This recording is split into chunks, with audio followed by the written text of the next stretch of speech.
Welcome. What I want to do today is show you how to solve this radical equation. And what we're going to do is also we're going to check an extraneous root. So the main important thing, remember, when we're solving an equation, it doesn't really matter what it's dealing with. We got to isolate that variable. We got to get that variable by itself. So we do that by using inverse operations. Well, here I have the square root of negative 18 plus 9k. So to get this k out of that square root, I'm going to have to square the square root to undo it. And then whatever I do on one side, I have to do on the other side. Therefore, that gives me k squared equals, now the square root and the square cancel out to leave me negative 18 plus 9k. So now, I got a k squared and a k. Remember, I still need to get a k by itself. Well, automatically, when I see that I have a k to a power and more than one k, I'm going to look into a factoring technique. So to get to factoring technique, a factoring technique is only powerful when we're able to use the zero product property, meaning I want to get this all to equal 0.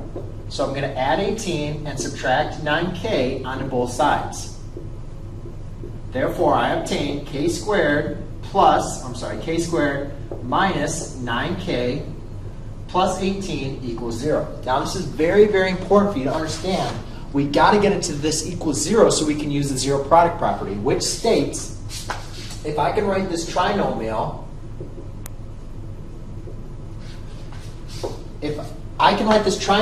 as a binomial times a binomial equals 0, then either one of them has to equal 0.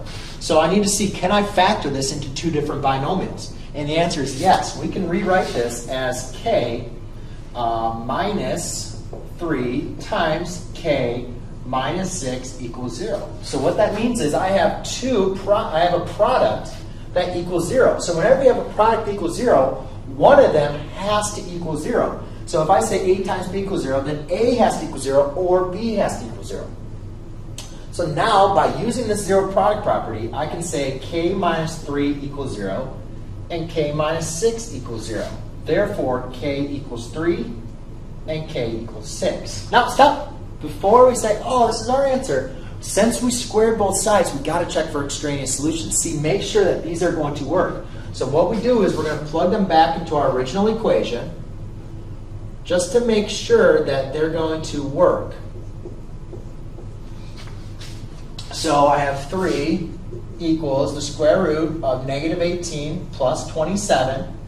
3 equals the square root of 9, and sure enough, that works. Now it's going to take test 6. So I have 6 equals square root of negative 18 plus 9 times 6.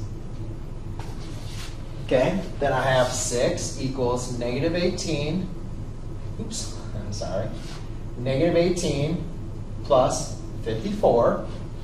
And end up getting 6 equals the square root of 36. 6 equals 6. And therefore, that is a solution as well. So in this case, when solving for k, both my solutions end up working out. And that's how you solve the problem with extraneous solutions. Thanks. Bye.